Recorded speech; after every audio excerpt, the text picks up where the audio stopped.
So, hi everyone. Sorry for the delay. Okay, now we're on. All right. Hi everyone. Sorry for the little delay here. So, for those who don't know me, my name is Raquel. I am a volunteer at the Poe Stephen Spiritist Center. And I hope you are well and you had a good week. Just would like to, I hope you all are able to join us today. Very glad to be here. So, as we usually do at the Spirit Center before we start our talk, we're going to do like a short guided meditation. Okay? So you can leave your eyes open or closed, whatever is more comfortable to you. So let's begin.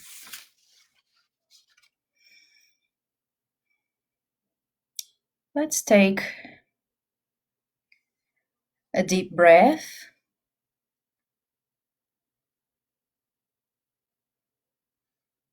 Allowing ourselves to become more relaxed and present, right here, right now.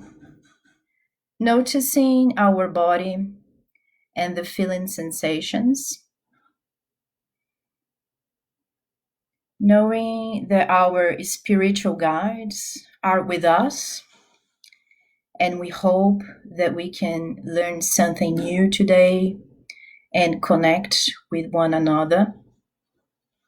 So we thank our ancestors, the Aborigines, and to Poe Stephen family for this opportunity. So, the topic that we're having today, it's about healing emotions, and we're giving a focus about love itself. And basically, this conversation was extracted from the gospel explained by the spirits. So, love your neighbors as yourself is the chapter that was selected, which is chapter 11. And also, this talk is based on Carl Jung and Buddhist psychology approach. But before we start, I just would like to give you a little bit of introduction about the Spiritism. So when I said that this talk was based on the gospel explained by the Spirit, it doesn't mean that we have like a Bible. It's just that the spirits were in communication, and they were explaining the gospel, the New Testament from the Bible, and giving their explanation and their approach to the gospel according, the Jesus New Testament. So just to give a bit of introduction about the Spiritism. So the gospel was written by Allan Kardec in 1864 and in France. So for those who don't know, Allan Kardec was a very important figure in the spiritualist movement in France. And in that period, it was a very common and popular people entertaining themselves in groups, and these meetings were called seances, which were meetings that were attempting to have a direct communication with the other dimension, with the spirits. So seances, it's in French, is a French word. I don't know how to pronounce very well, but in English means sessions. So in the sessions, there were many types, different groups across France and I think in other parts of Europe at that time. And there were good groups that were really trying to communicate, have a serious approach, but there were other groups that they were more like an entertainment, not seen as too serious. And in that time, Allan Kardec, who was a scientist, an intellectual, professor in that period, he was invited to attend one of those meetings. But at the start, he was a little bit reluctant because of, he was a bit skeptical. But later on, he accepted to attend to this meeting and also investigate the phenomena as he was invited by others. But just as long as he could implement his methodology.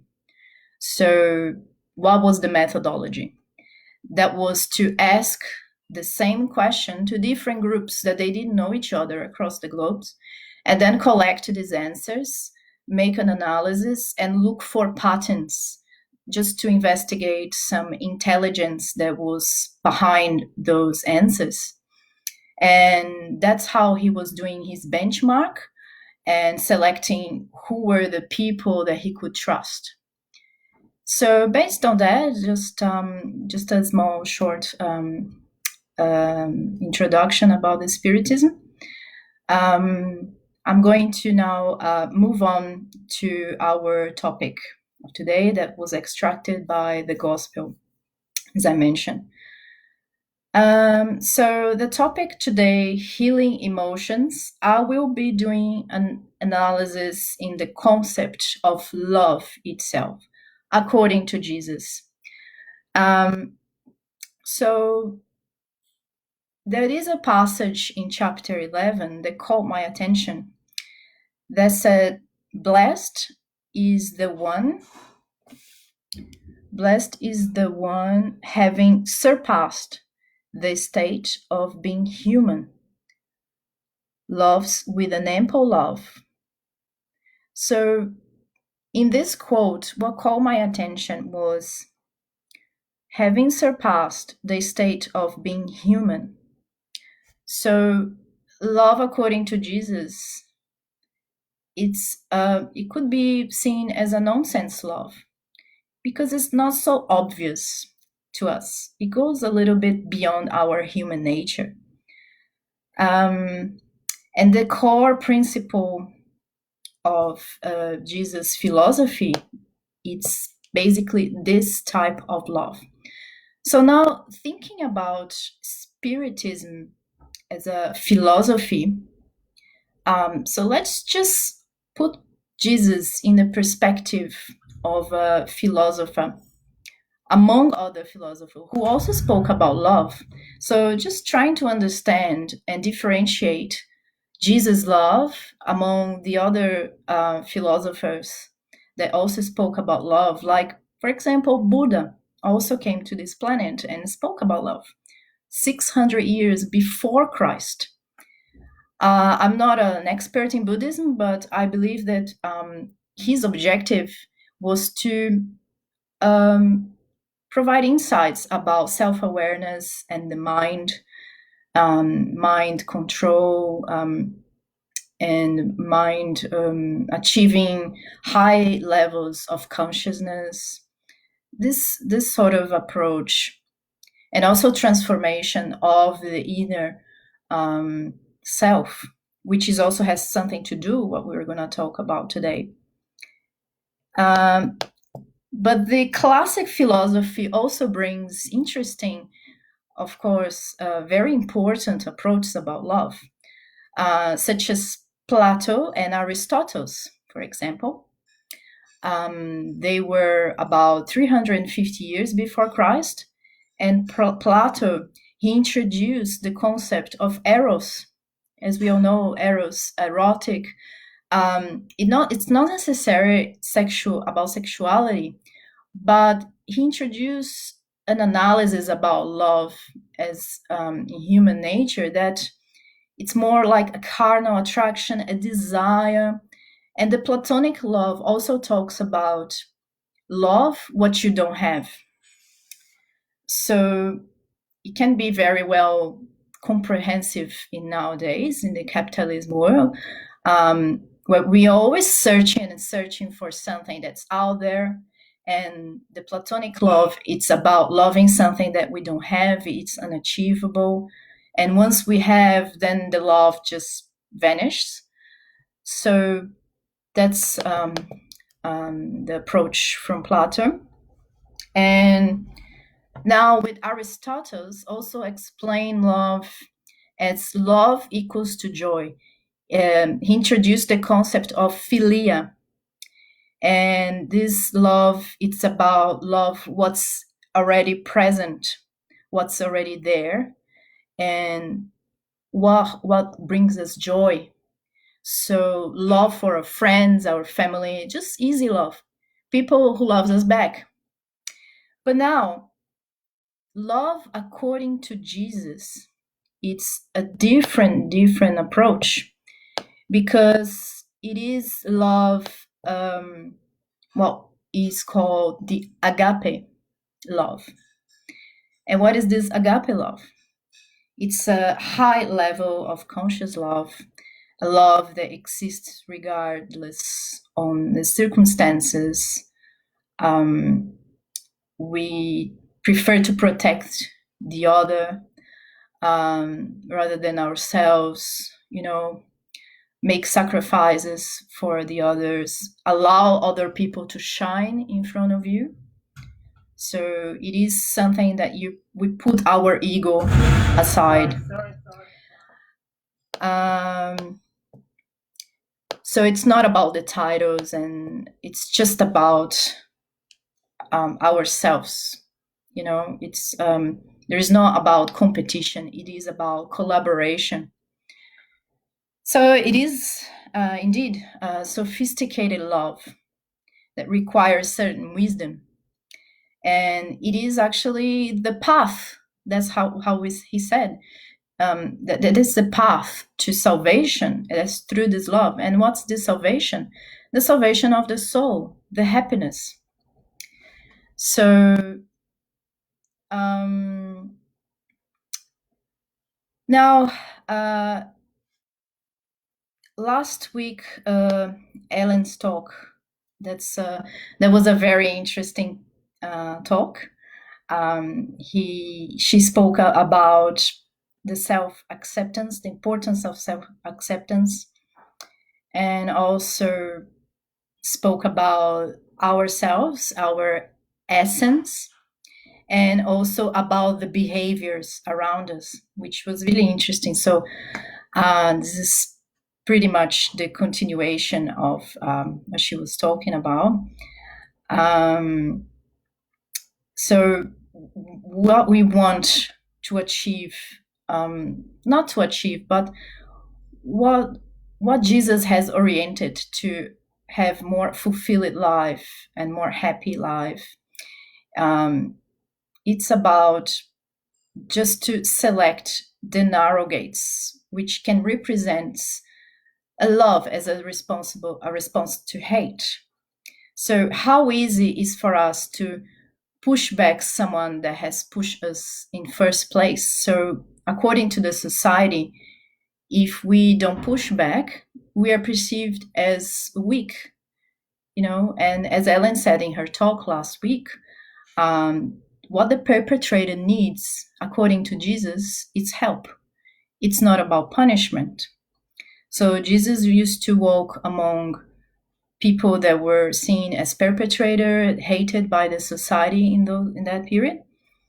And that's the approach that I'm going to make a parallel for us to understand a little bit this love, that could be something like an inner work to ourself, a self-love. So surely we can act like Jesus, for example, in our daily lives. We can make good connections, try to put a smile on our face and act like Jesus. But I think the challenge to try to understand this love is to actually feel the love and feel like Jesus, but because that's how it actually happens, the true healing in ourselves. And if we don't feel like him, that's okay. That's what we're here for. There is actually there is no pressure, to have. It's quite ambitious to be feeling like, oh, I want to be like Jesus in his presence with all this, his soul. But I think we can just start. That's what we're here for. So if we are to ask an advice to Jesus, how can we feel like you? How we can achieve this high level of consciousness? I believe that he would say something that other philosophers also mention, which is know yourself. But know yourself, what can we do? How is this going to connect by becoming a little bit like you, and knowing ourselves? I think we should look like how Jesus used to look to what we call the enemies of the society, without any judgment. Look to ourselves with the Jesus eye. So that's a look, a way we look in ourselves, that it's without any judgment, any fear. That's where the true love lies, lives.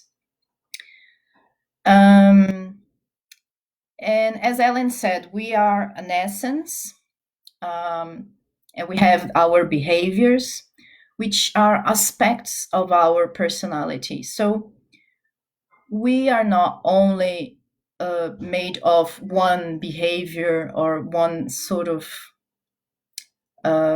attitude. We just change it along our lives, and there are many aspects of our personality or parts in us. We can see us like parts in us. There are components, elements in our personality. This is all just a result of many life experiences that can be, that's us. It is there. There can be good parts, and when we say ugly parts, bad parts, that's how we judge. But they are there, So we are a mixture of things, and we need to start looking at us like Jesus used to look to those who we judge like bad people, enemies, or etc. For example, the parts that we admire in ourselves are parts that are accepted by the society, like when we want to help people, when we are hands-on, we have a great sense of humor, nurturing parts. But we also have other parts that wants to fight, don't want to share, don't want to talk, and do the wrong things, like it's insecure, make mistakes, can be embarrassing. So what do we do? What do we want to do with those parts? We can't look with judgment. We can't throw the stones, We need to look with love with those parts. And those parts, they do trigger the most difficult feelings. That's why we want to hide. So what are these feelings, the triggers that makes us not wanting to show to anyone or even to ourselves? It's shame, the feeling of shame. It's a very difficult feeling to have. So what do you do with your shame? That's the question for today. And we don't have the answer. So we need to sometimes that's how we develop our defenses, mechanism of defenses, because we're so ashamed and then of some sort of behavior that we have, that we actually respond to the world with some aggressive behavior or any other sort of not very welcome in the room behavior, let's say. So one point here is that, okay, we've got good parts, bad parts. What do we do with the bad parts? There is also a part of us that wants to strive, wants to succeed, wants, to fix these bad parts and point the finger to the bad parts, So we can't create this pressure on us again. So we need to look through Jesus' eyes to those parts. And that's how the true healing starts. So we need to think that the changes or the transformations, that's how I personally like to call, it doesn't happen tomorrow. So we need to understand that there is a Greek word for time that we are used to, the chronological time. It's called chronos. There's a sequential time that we are more familiar with. So we can't expect that the soul's transformation will happen in one day or do some year resolution tomorrow. We can't just have those expectations, because this is like a soul work and does require some time. That's the soul time. And in the Greek word that talks about the soul time, it's called kairos. And that's the proper time, the opportune time for action, the appointed time in the purpose of God. So we need to be patient with ourselves, and that's how the healing happens. And as Jesus said, no sheep will be lost. We also need to reconnect with all those parts and say, none of them will be lost, because that's part of us. That's who we are. So we need to embrace with love and talk to them just like we talk with our inner child. So I think that's it for today. Hope I didn't talk too much. And then now, before we finish, we're gonna do it again, another meditation. So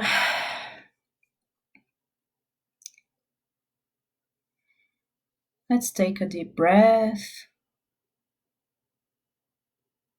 and focus in our thoughts, our feelings, and imagine a light and connection to our guided angels, to everyone in this planet that needs healing, needs to be loved,